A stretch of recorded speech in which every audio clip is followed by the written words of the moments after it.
저는 이제 막 결혼한 30대 초반의 여성입니다. 저는 결혼을 굉장히 잘했다고 생각하는 사람 중 한 명이었습니다. 그 이유는 남편이 저에게 있어서 굉장히 잘해주는 사람이었습니다. 데이트를 할 때도 대부분을 저에게 맞춰줬고 제가 어리광을 피우며 서운하다는 이야기를 해도 다 들어주는 사람이었습니다. 저는 이 사람과 함께 살아가는 것 자체가 행운이라고 생각할 만큼 대단하다고 생각했습니다. 상견례 자리에서도 자기 부모님에게 내가 사랑하는 여자라고 저를 소개하면서 최대한 치켜 올려주는 느낌이 들었고 저는 그 모습을 보고는 이 남자 진국이라는 것을 느꼈습니다. 남편의 형제는 결혼하지 않은 형이 있었는데 시부모님들이 굉장히 아끼는 듯한 느낌을 받았습니다. 제가 결혼 생활을 하면서 굉장히 신경을 많이 써야 할 듯 느낌이었습니다. 40대가 넘었는데도 아직 결혼을 하지 못하고 부모님 둥지 아래서 살고 있는 사람이었습니다. 한 번은 남편이랑 친형에 관해 진지하게 이야기했던 적이 있습니다. 자기야, 자기 형은 결혼 예정이 있는 거야? 나이가 조금 있으신데 아직 시부모님 옆에서 사는 것 같아서 조금 궁금하네. 형도 하고 싶은데 괜찮은 사람이 없어서 못하는 거지. 좋아하는 여자만 생기게 되면 빨리 할 거라고 생각해. 그런데 형이 지금까지 여자를 만나봤는지 모르겠네. 그래? 여자 경험이 적고 그런 거야? 안 그래도 나를 지난번에 이야기하는데 눈을 못 마주치고 이야기를 하더라고. 그래서 나는 내가 불편한가 보다 생각했는데 그냥 여자가 불편한 거였구나. 여자뿐만 아니라 일반 사람도 불편할 거야. 형이 사회생활을 안 하고 집에서만 생활하다 보니 주변 사람에 대해 이야기하는 것들이 어색해. 아무리 말을 걸고 싶어도 쉽지가 않고 그래. 정말 주변에서 많이 도와줘야 할 거야. 시부모님이 많이 챙겨주는 것 같더라고. 아픈 손가락 같은 느낌이라고 할까나. 그래서 이것저것 더 신경 써주는 것 같고 결혼식 내내 더 많이 챙겨주는 느낌이라서. 당신은 너무 불쌍한 시선으로 안 쳐다봐도 돼. 우리 형 그래 보여도 사회적으로 문제없고 알아서 할 수 있다고. 주변에서 오냐오냐 해주다 보니까 더 그러는 것 같고 나는 형이 자립심을 키웠으면 하는 생각이야. 그래도 어머님이 형님만 많이 챙겨주는 것 같아서 하는 말이지 나는 다른 생각 없었어. 그건 사실이긴 한데 너무 걱정 안 해도 돼. 부모님은 모르시고 형한테 몰래 이야기를 들었는데 놀긴 해도 만나는 여자는 있다고 하더라. 내가 알게 모르게 사람 구실은 하고 있더라고. 당신도 크게 신경은 쓰지 말아야지. 항상 집에만 있던 40살이 넘은 남편의 큰형은 이야기를 들어보니 만나는 여자가 있는 듯 보였습니다. 시부모님이 애지중지 키우다 보니 아무것도 안 할 줄 알았는데 남편 이야기를 들어보니까 사람 구실은 하고 있더라고요. 저는 그동안 불쌍한 마음으로 쳐다보고 있었는데 제가 크게 오해를 하고 있다는 생각이 들었습니다. 그렇게 신경을 쓰지 않고 있었고 저는 결혼을 한 후 아버지에게 아파트를 명예 이전받게 되었습니다. 내가 너 결혼하면 주려고 아껴두던 건데 지금 주는 게 맞는 것 같구나. 꽤 오래전부터 돈을 모아서 구매해둔 건데 지금은 집값이 꽤나 올라서 좋구나. 아빠 정말 감사합니다. 항상 저에게 다그치시기만 해서 아빠가 저를 별로 안 좋아하시는 줄 알았어요. 그런데 그게 아니었군요. 너무 감사드려요. 나는 항상 우리 딸이 좋은 모습만 보였으면 하는 생각에 그렇게 행동한 거지. 남한테 버릇없는 모습 보이면 안 되니까. 그러니까 그런 거지.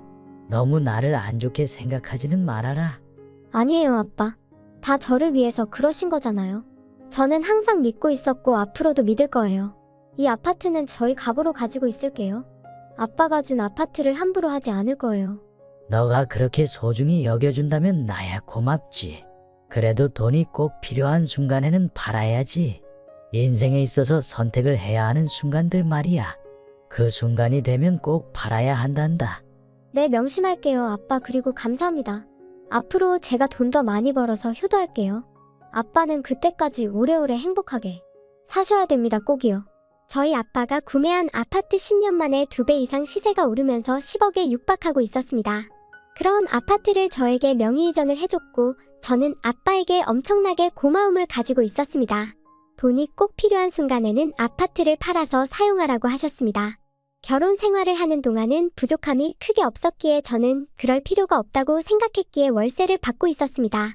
하지만 이런 사실은 시댁으로까지 퍼져나가기 시작했고 그러던 어느 날 엄청난 연락을 받게 되었습니다. 막내 며느라, 내가 오래간만에 연락하지. 이번에 엄청난 소식이 있어서 내가 연락했다. 네? 어머님, 그게 무슨 말씀이세요? 엄청난 소식이라니? 저 아직 임신 안 했는데. 집안에 소식이랄 게 있는 건가요? 그게 아니라 우리 첫째 아들이 드디어 결혼을 한다. 40살 넘어서 결혼하는 게 하늘의 별 따기라고 하는데 그걸 해냈고 우리 집 장손이 드디어 결혼한다는 거야. 그게 엄청난 일이지 뭐야. 아, 정말요? 제가 모르는 사이에 여자친구가 있었군요. 결혼을 한다고 하니 정말 축하드려야겠는데요? 여자분은 나이가 어떻게 되는 거예요? 와이프는 나이 30대 초반이야. 우리 아들 인물도 좋고 성격도 좋아서 어린 여자고 해서 장가 간다고 하는데 겹경사지 뭐야. 정말 잘 되었네요. 어머님 이제 한시름 놓으셨네요. 그동안 정말 스트레스 많이 받으셨을 텐데 말이죠. 축하드립니다. 축하드려요. 그래, 고맙구나. 장남이 결혼하는 만큼 이번 결혼식은 초호화로 진행할 예정이라 너희 도움이 많이 필요한 상황이야. 그러니까 며느란 너가 좀 도와주거라. 그래야 우리 아들이 장가를 갈 수 있어. 제가 무슨 도움을 주면 될까요, 어머님? 제가 도와드릴 수 있는 건 무조건 도와드릴게요. 최고급 호텔에서 1인당 50만 원 정도 하는 식사를 대접하려고 하는데 총 비용이 2억 원 정도 생각하고 있거든. 장손인만큼 초호화 결혼식을 하려고 하는데 생각보다 가지고 있는 돈이 없어서 힘들어. 너가 얼마 전에 아파트 받은 게 10억 조금 안 된다면서 이번 기회에 팔아선 나한테 조금만 보태줘라. 아주버님 결혼하는데 아빠가 준 아파트를 팔라고요? 그건 저희 아빠가 정말 돈이 필요한 순간에 팔라고 하셨어요. 그런데 그걸 팔라는 건 말이 안 되는 거 아닌가요? 너가 결혼한 이상 우리 아들도 이제 가족인데 이 좋은 경사엔 너가 돈을 안 쓴다는 게 문제가 있지 않니? 다른 생각하지 말고 너가 우리 좀 도와주고 그래라. 가족 좋다는 게 뭐야? 서로 돕고 살고 그러는 거 아니겠어? 초호화 결혼식이 과연 중요할까요? 저 결혼할 때도 그 정도는 안 쓴 것 같은데 생각하는 거 나름 아닐까요? 저는 초호화 결혼은 아니라고 생각합니다.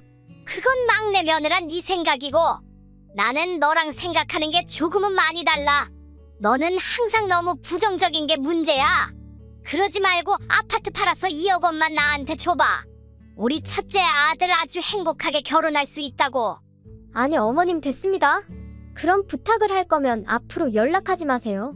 제 남편도 그런 부탁하면 손절할 게 분명해요. 우리 아들이 그런다고 설마? 첫째 아들 초호화 결혼식 한다면서 저에게 2억 원을 요구하던 시어머니. 제가 거절하니 제 남편에게 연락을 해서는 당장 2억 원을 내놓으라고 지시 아닌 협박을 한 모양입니다. 제 남편은 시어머니가 첫째를 편애하는 모습을 보고는 곧 바로 손절하겠다고 선언하였습니다. 오랜 기간 그런 모습을 보고 아니라고 생각했는데 이번에 확연히 차별하는 모습을 보고는 확신이 들었던 모양입니다. 그렇게 저희 부부는 시댁과의 손절을 한 후 연락을 하지 않고 있습니다. 시간이 지나고 난 후 첫째 형이 결혼식 없이 아주 간단한 식사만 하고 혼인신고를 마무리했다는 소문이 돌고 있습니다. 돈도 없으면서 초호화 결혼식을 열려고 했던 시어머니. 아주 통쾌한 한방이었습니다.